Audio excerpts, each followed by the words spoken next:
Hello and welcome back to RSM Custom Guitars, and thank you for coming back for part 3 of the guitar build. So last time we were here, we built and prepared this neck blank, we installed the truss rod, we've concealed it, and now it's ready for the fretboard to be glued on in place. So I've gone on ahead a little bit and I've pre-prepared this fretboard. It's actually now ready for the inlays to be cut in. We'll do that process together in a minute, but I just want to give you a quick overview on how I got to this stage. Okay, so this is how I go about building my fretboards. First we get a piece of wood and we mill it down to about this kind of size. This is around 61-62 millimeters wide all the way up, and then it's anywhere between 6 and 8 mil thick. Once we've got this blank, we go over to our template which I've made. This is a 25.5 scale length, so obviously all the fret slots are already pre-cut exactly, and what we would do with this, we would have it face down, the slots go down, and the fret blank would be screwed onto the top of this template, and then we would feed it into this jig. Now I don't know if you can see this, but there is a razor blade here, and this is the fret slotting kind of locator, if you like. We'll just take the blank off for now. But so you would feed the template on, obviously with the fretboard on top of here, and you will actually hear the razor blade slot into this slot here. So you can hear it there, that's clicked in, and that's not going anywhere. So we'll do this all the way up, and then the saw will go into this groove here, and we'll just saw across nice and straight, and obviously repeat it, comes up, you'll wait, slide it up to the next, and so forth, so on. Then next, once we've got our fretboard slotted, we're going to need to put a radius on it. So what I've done, I've built this jig over here. We have a panel here that moves from side to side, but what it'll actually do with the router here, this is mounted on some guides, this moves back and forth, and we would stick our blank onto this panel here, screw it down in place, and then with a router bit we would have that touch the centre of the board, and as soon as it's made contact, it's ready to start. You're ready to start your radius work. So this will say, this will move side to side, and then every kind of 10 millimeters or so you'll move this forward, and it would go back and forth, forward again, until the whole board's done, and then you'll end up with a nice radius all the way over the board, and it'll only take between 1 and 2 minutes. It's quite a quick process, this. You can change the radius with these pins, so you've got lots of different options here. You can start off on quite a deep radius with a 7.5, then a 9 and a 10, and so on, all the way up to kind of past 20. So that's pretty good. And then after that, just to quickly clean up the radius, you can use a radius sanding block, and that would just be sliding back and forth. That would only take another couple of minutes, and you'll end up with something looking like that.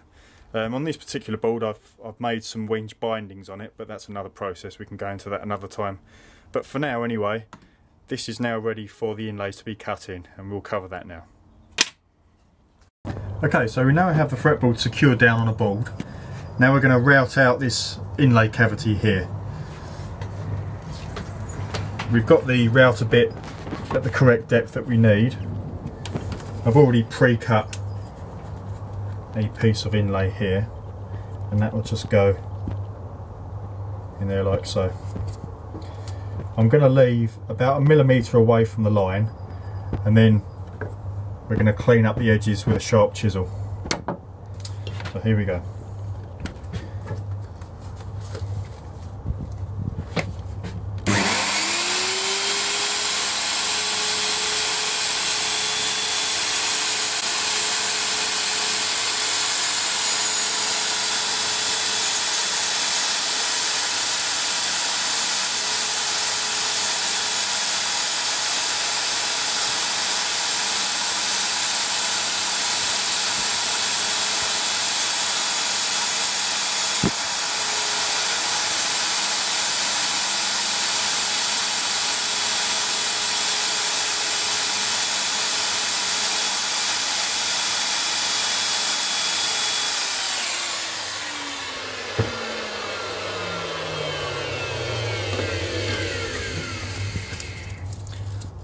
clean up.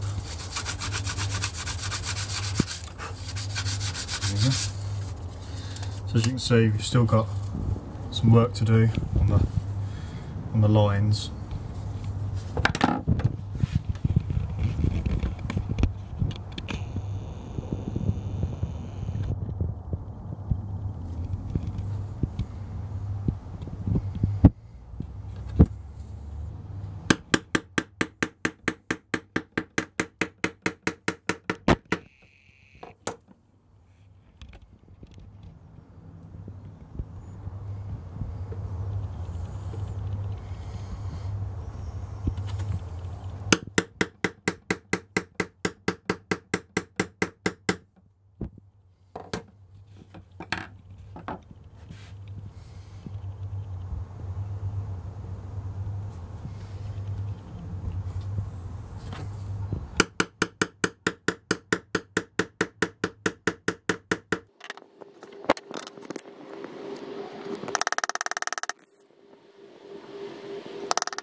Okay, so that's pretty much there. Now all we have to do is scratch the surface of the underside up with a bit of rough sandpaper, 40 to 60 grit.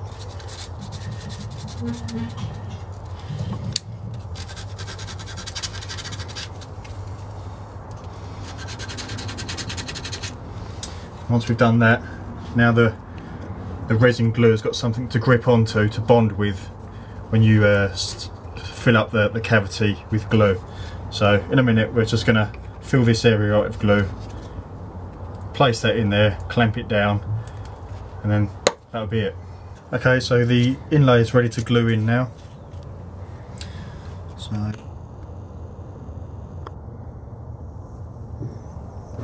the edges, fill up the middle.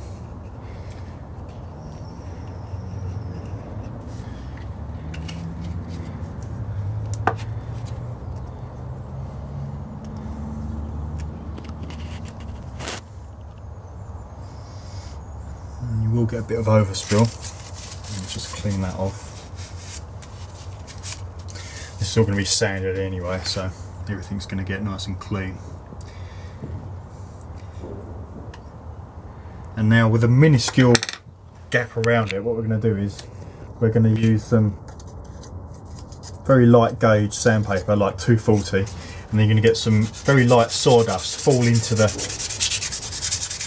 crevices. And one that's going to lock in the inlay even better, and it's just going to also get a really clean, crisp edge.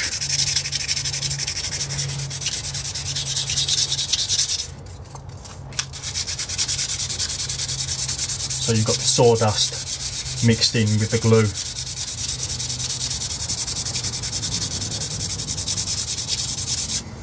And then with a heavy weight or a clamp, get that will sit over the top, and obviously we'll repeat that procedure all the way up the fretboard, but now you get the idea. Okay, so now we have all the inlays cut in place. That's all done. All we have to do now is get the fretboard glued onto the neck blank. So I've already put in some pins here. I don't know if you can see on the camera, but there's a pin here this side of the cavity and another pin on the opposite side of the cavity. What this does, this will just stop the fretboard from trying to get away and squirming around when we apply the glue.